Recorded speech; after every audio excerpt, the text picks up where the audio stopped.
پیغمبر اکرم معراج سے واپس آئے. امیر المومنین علی بن ابی طالب علیہ السلام فرماتے ہیں کہ میں اور جناب سیدہ پیغمبر اکرم کی خدمت میں حاضر ہوئے تو منظر کیا تھا کہ پیغمبر اکرم گریہ فرما رہے ہیں، تو بہت شدید گریہ فرما رہے ہیں.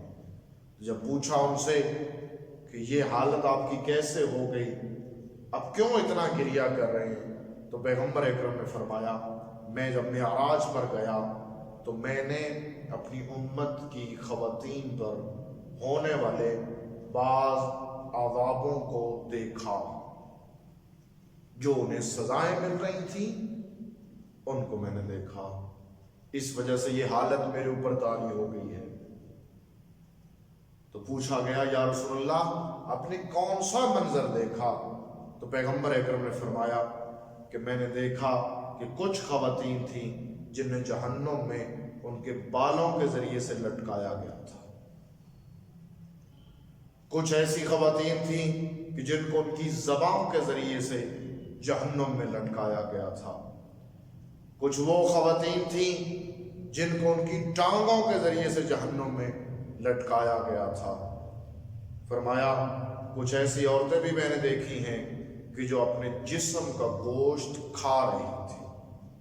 پھر فرمایا کچھ ایسی عورتیں تھیں کہ جن کے ہاتھ ان کے پاؤں کے ساتھ بندھے ہوئے تھے اور ان کے اوپر جہنم کے سانپ اور بچھو پڑے ہوئے تھے جو ان کے جسم کو نوچ رہے تھے.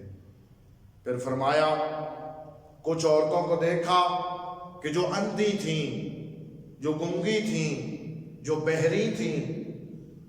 فرمایا کچھ ایسی عورتیں دیکھیں کہ جو جہنم کی کینچیوں کے ذریعے ان کے جسم کو کاٹا جا رہا تھا، اور کچھ ایسی عورتیں دیکھیں کہ جن کی صورت قلب جیسی تھی، یعنی کتے جیسی ان کی شکل ہو چکی تھی.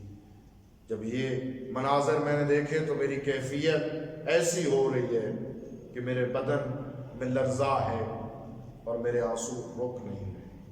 تو جناب سیدہ نے کہا بابا جان یہ جو عذاب مل رہا تھا ان کا گناہ کیا تھا؟ خدا را متوجہ ہو، فیشن، سوسائٹی، معاشرہ، رواج کے پیچھے نہ جائیں.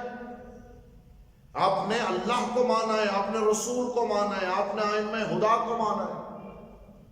ان کی بات پر سچ، ان کی بات سچ نہیں ہے، ان کی بات پر یقین نہیں ہے، تو پھر کس کی بات پر یقین ہے؟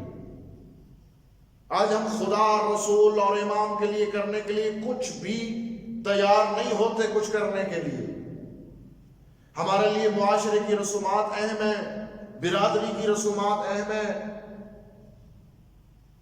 نئے سے نئے فیشن کرنا ضروری سمجھا جاتا ہے. یہ ہے امامت و ولایت کا نظریہ، یہ ہے ولایت کا حق جو ہم ادا کر رہے ہیں. بی بی نے جب پوچھا تو پیغمبر نے کہا بیٹی وہ عورتیں کہ جنہوں کو بالوں کے ذریعے سے لٹکایا گیا تھا یہ وہ تھیں کہ جو مردوں کے سامنے آتی تھیں تو اپنے بالوں کو نہیں چھپاتی تھیں.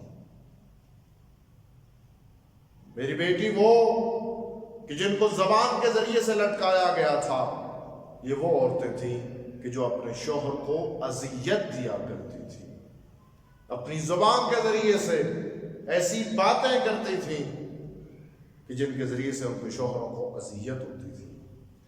پھر فرمایا وہ کہ جن کو ٹانگوں کے ذریعے سے لٹکایا گیا وہ عورتیں تھیں کہ جو اپنے شوہر کی اجازت کے بغیر گھروں سے باہر جاتی تھی. آج کل کے معاشرے میں شوہر کو بتانا گوارا ہی نہیں کیا جاتا، اس کو سمجھا ہی نہیں جاتا. پھر فرمایا وہ عورتیں کہ جو اپنے جسم کا گوشت کھا رہی تھیں یہ وہ تھیں کہ جو اپنے بدن کو سنوارتی سجاتی تھیں، اپنے آپ کو بنا سنوار کر لوگوں کے سامنے اپنے آپ کو ظاہر کیا کرتی تھی. جب بازار جانا ہو اس وقت اپنے آپ کو بہترین طریقے سے سنوار کر لوگوں کے سامنے جاتی. خدا را گھر میں بیٹھ کر کوئی کہے کہ میں بہت بڑا حیادار ہوں، اب موقع نہیں ہے۔ حیا کا پتہ تب چلتا ہے جہاں حیا کا موقع ہو۔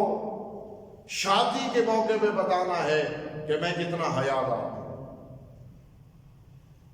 پھر فرمایا وہ کہ جن کے ہاتھ ان کے پاؤں کے ساتھ بندھے ہوئے تھے اور ان کے اوپر سانپ اور بچھو موجود تھے، یہ وہ عورتیں تھیں کہ جو نجاست کی حالت میں وضو کیا کرتی تھیں، یعنی اعضاء ان کے نجس ہوا کرتے تھے اور اوپر سے وضو کرتی تھی، نجس لباس پہنا کرتی تھیں، اور جب انہیں غسل کی ضرورت ہوتی تھی تو وہ غسل نہیں کرتی تھی اور نماز کو حقیر سمجھتی تھی۔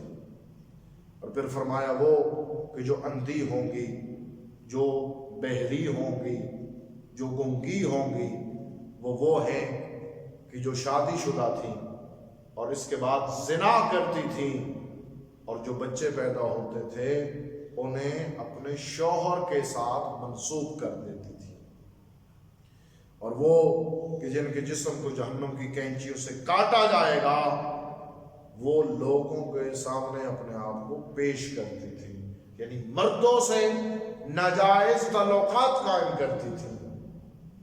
خدا را اس دور کے اندر یہ ٹیلی فون پر عام خواتین سے گفتگو کرنا اور ان کا آپ سے گفتگو کرنا یہ کسی صورت میں بھی درست نہیں ہے۔